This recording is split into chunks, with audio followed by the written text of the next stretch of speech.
इससे पहले वाले लेक्चर में हमने क्या देखा कि हम नॉर्मल डिस्ट्रीब्यूशन क्यों पढ़ते हैं।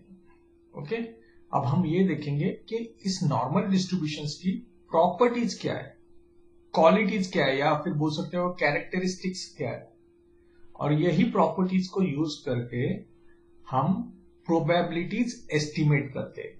ठीक है, हम मीन एस्टिमेट करते हैं, हम कॉन्फिडेंस इंटरवल एस्टिमेट करते हैं, हम हाइपोथेसिस टेस्टिंग करते हैं। ठीक है, और ये सब करने के लिए हमें इन प्रॉपर्टीज को बहुत अच्छे से समझना बहुत जरूरी है।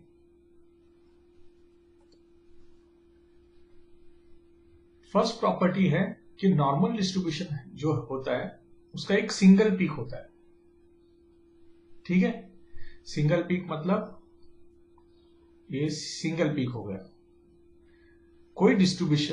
अगर कोई डिस्ट्रीब्यूशन ऐसे है तो ये नॉर्मल डिस्ट्रीब्यूशन नहीं है, क्योंकि यहाँ पे मल्टीपल पीक्स है। ठीक है, ये नॉर्मल डिस्ट्रीब्यूशन नहीं है क्योंकि यहाँ पे मल्टीपल पीक्स है। ओके, ये जो हाइट दिख रहा है पहाड़ की तरह, ये मल्टीपल्स है, इसकी वजह से ये सिंगल पीक वाला डिस्ट्रीब्यूशन नहीं है। It is not single peak distribution, this is single peak distribution. ठीक है, और जो मीन है, mean of normally distributed population lies at the centre of the curve. तो हमेशा याद रखना कि ये जो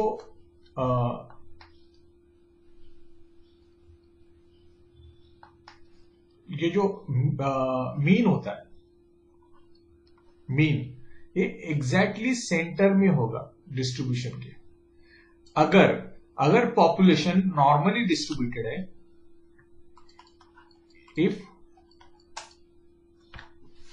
if population is normally distributed, then it will have mean exactly at the center और उसी के ऊपर उसका पीक भी रहेगा। ठीक है, मीन और पीक दोनों कोइंसाइड करते हैं।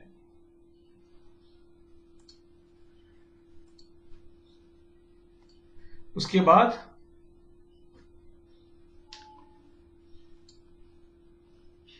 ND curve is symmetric. Normally ये जो नॉर्मली डिस्ट्रीब्यूटेड कर्व है ये सिमेट्रिक होती है। सिमेट्रिक, इसका मतलब क्या है? इसका मतलब ये है कि जो कर्व है अगर आप ड्रॉ करोगे, इसके एग्जैक्टली सेंटर में क्या है? मीन है, यही इसका पीक भी है। ठीक है, सेम पीक है।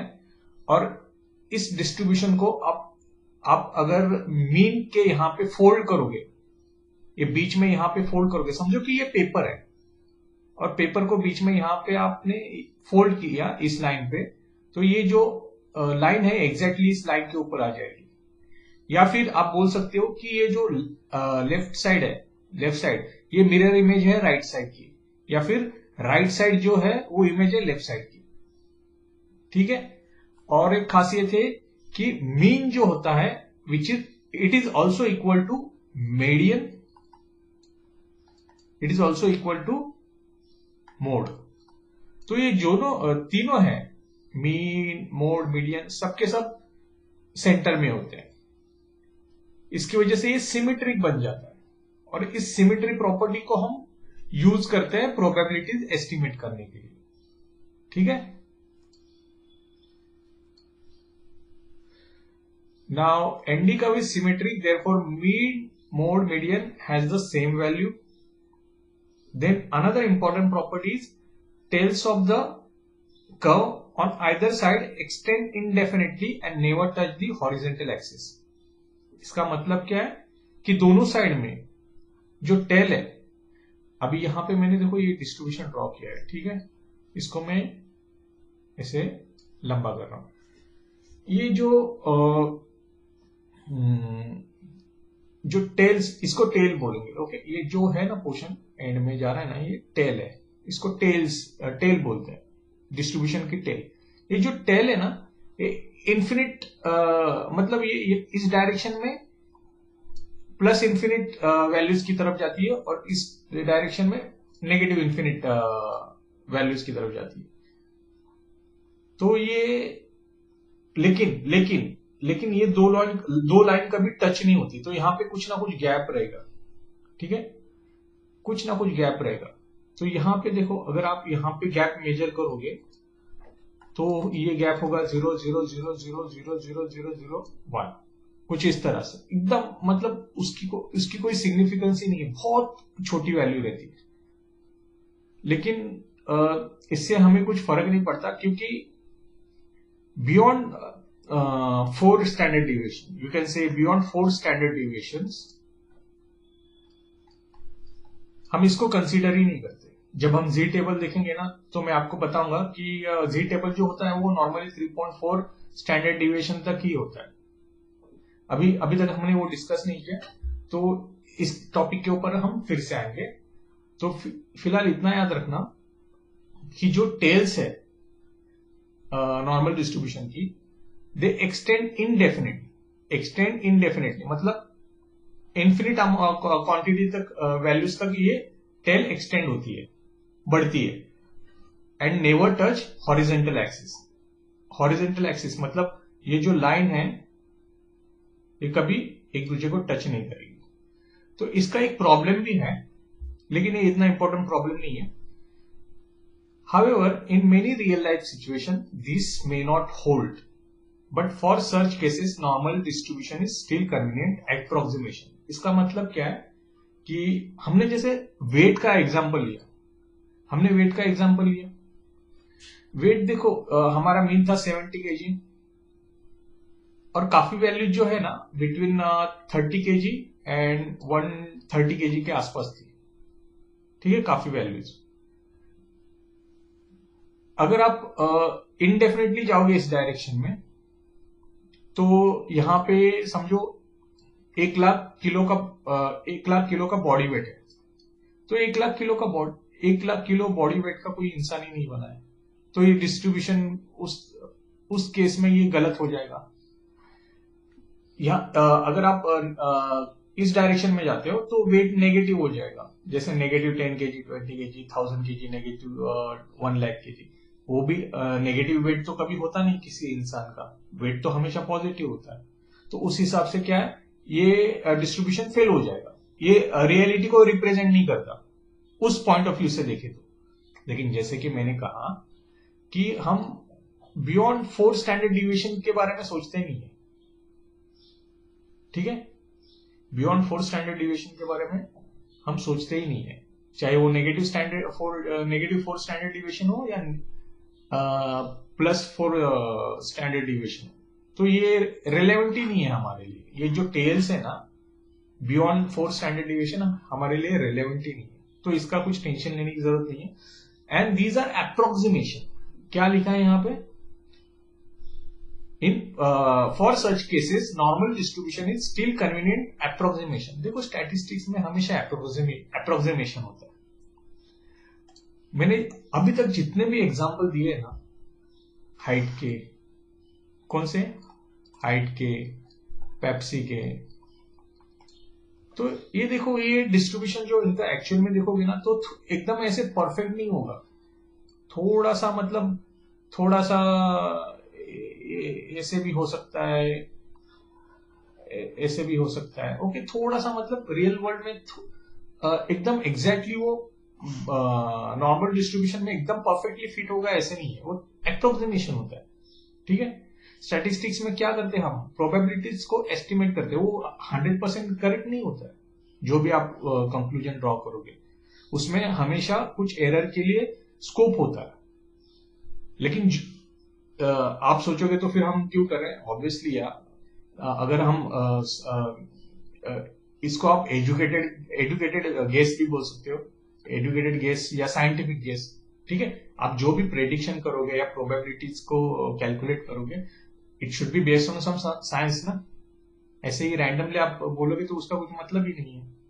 अगर पॉसिबल होता तो कोई स्टैटिस्टिक्स को यूज ही नहीं करता, ठीक है। ये आप लेमैन की टर्म में समझो कि एक तरह से एजुकेटेड गेस है या साइंटिफिक गेस है।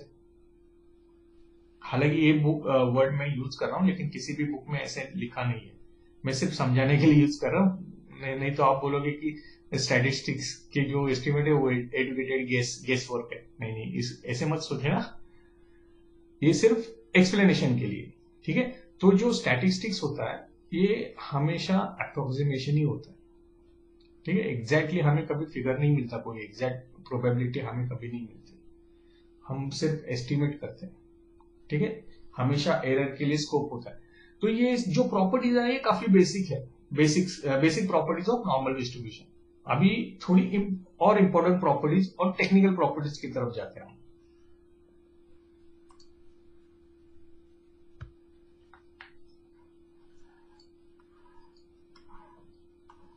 ये जो नॉर्मल डिस्ट्रीब्यूशन है ये दो पैरामीटर्स के ऊपर डिपेंड करता है। ठीक है, to define normal distribution we need only two parameters, the mean, the standard deviation. Mean का सिंबल ये है और स्टैंडर्ड डिविएशन का सिंबल ये है, सिग्मा। ठीक है, तो मैं आपको एक फॉर्मूला दिखाता हूँ, वो देख के आप में से काफी लोग शायद थोड़े डर जाए उस फॉर्मूला को देख के, और मैं भी डर गया था पहले। लेकिन हमें वो फॉर्मूला सिर्फ मतलब देख रहे हैं, ये कॉन्सेप्ट को एक्सप्लेन कर रहे हैं, एक्चुअल में वो फॉर्मूला हम कभी अप्लाई नहीं करेंगे। ठीक है, मैं फॉर्मूला दिखाता हूं आपको।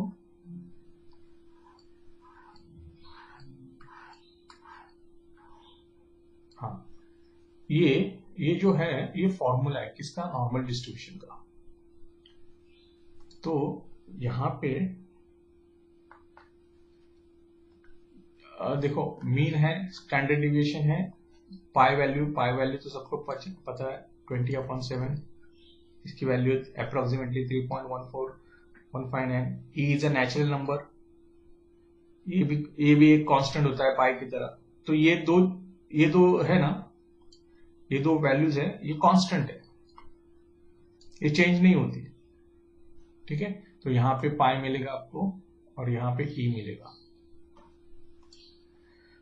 और जो इस फॉर्मूला में सब कांस्टेंट है, सिर्फ ये जो म्यू है और स्टैंडर्ड डिविएशन है ये अलग होता है हर डिस्ट्रीब्यूशन के लिए। हर डिस्ट्रीब्यूशन का मीन एंड स्टैंडर्ड डिविएशन अलग होता है हर डिस्ट्रीब्यूशन का, और इसके ऊपर ही शेप डिपेंड करता है किसका, नॉर्मल डिस्ट्रीब्यूशन का। ठीक है, तो इसका मतलब क्या है, हमने देखा कि फॉर्मूला में क्या अलग कांस्टेंट पाई और नेचुरल नंबर तो कांस्टेंट है, लेकिन वैरी करता है खाली म्यू एंड स्टैंडर्ड डिविएशन, वो हर पॉपुलेशन के ऊपर डिपेंड है। तो जैसे कि वेट के बारे में देखा हमने, वेट का मीन था 70, तो उसका डिस्ट्रीब्यूशन ये था, और इसका स्टैंडर्ड डिविएशन कितना था, 10 था। ओके, मीन था वो 70 था। फिर हमने वेट का देखा, हाइट का देखा, हाइट का क्या था, 170 कुछ था, हमने कैलकुलेट किया 170 cm, ये म्यू था, और स्टैंडर्ड डिविएशन उसका भी हमने 10 कंसीडर किया। तो इसका ऐसे दिखेगा नॉर्मल डिस्ट्रीब्यूशन। अगर यही हम पेप्सी के बारे में बोले तो यहाँ पे 300 था, फिर उसका डिस्ट्रीब्यूशन ऐसे था। ठीक है, तो ये जो डिस्ट्रीब्यूशन है डिपेंड करता है इस मीन के ऊपर और स्टैंडर्ड डिविएशन के ऊपर। अभी इसका मैं और एक एग्जांपल देता हूं। समझो सिविलियन एक जनरल पॉपुलेशन है जिसका मीन है 70 kg, और उसका डिस्ट्रीब्यूशन है कुछ इस तरह से। ठीक है, ये मीन कुछ यहां पे आएगा एग्जैक्टली।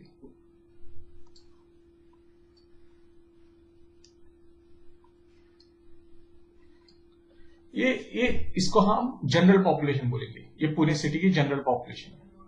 ठीक है, जनरल पॉपुलेशन। तो इस पॉपुलेशन का क्या है, मीन 70 है और स्टैंडर्ड डिविएशन 10 है। अब मैं दूसरा पॉपुलेशन लेता हूं, कौन सा, आर्मी पर्सनल का। ठीक है, आर्मी में जो लोग हैं उनका पॉपुलेशन, उनका वेट मेजर करता हूं। ठीक है, उनका भी जो मीन है वो 70 kg आता है, ठीक है, समझो 70 kg आता है, लेकिन उनका स्टैंडर्ड डिविएशन कम आता है। 10 की जगह कितना आता है, समझो 7 आता है। क्यों? क्योंकि अगर आप जनरल पॉपुलेशन को कंपेयर करेंगे आर्मी के साथ, तो आर्मी में जो एक डिसिप्लिन होता है, हाईएस्ट लेवल ऑफ डिसिप्लिन होता है आर्मी में, सबका लाइफस्टाइल मोर और लेस सेम होता है। ऑब्वियसली कुछ लोग ज्यादा खाना खाते होंगे, कुछ लोग कम खाना खाते होंगे, हर पर्सन की बॉडी अलग अलग होती है, लेकिन उनका लाइफस्टाइल सेम होता है। लेकिन जनरल पॉपुलेशन का लाइफस्टाइल वेरी करता है। तो इसका इफेक्ट ये होता है कि जो वेरिएबिलिटी है वेट में, वो आर्मी में काफी कम मिलेगी आपको, ठीक है, क्योंकि उनका लाइफस्टाइल काफी सिमिलर है।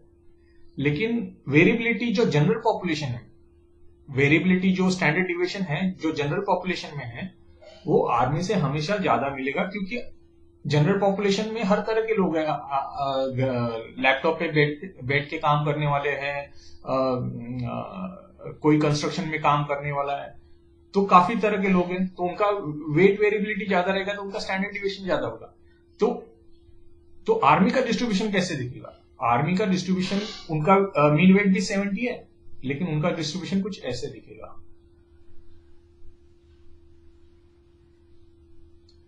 क्योंकि उनका स्टैंडर्ड डिविएशन कम है, उनके बॉडी वेट का स्टैंडर्ड डिविएशन कम है, ठीक है।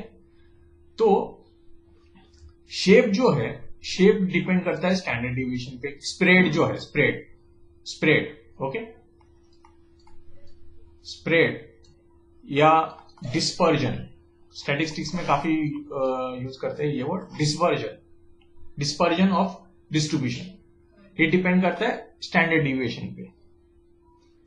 और पोजीशन जो है कर्व की, वो डिपेंड करती है मीन पे। तो हमने क्या देखा कि फॉर्मूला में म्यू एंड सिग्मा, इन वैल्यूज के ऊपर अलग अलग नॉर्मल डिस्ट्रीब्यूशन कर्व मिलेंगे। तो there are infinite number of normal distribution curve, okay. ये अगर मैं स्केल मेजर करूं तो कुछ ऐसे दिखेंगे नॉर्मल डिस्ट्रीब्यूशन, कुछ ऐसे दिखेंगे, कुछ ऐसे दिखेंगे। देयर आर इन्फिनिट असंख्य, there are infinite number of normal distribution curve, because there are infinite number of mu's and infinite number of sigmas, infinite number of standard deviation। तो बहुत सारे डिस्ट्रीब्यूशन है, और किसी भी डिस्ट्रीब्यूशन का शेप और पोजीशन डिपेंड करेगा mu and sigma, that is mean and standard deviation. तो ये हमने फॉर्मूला देखा, अभी इसको कंटिन्यू करते हैं अगले लेक्चर में।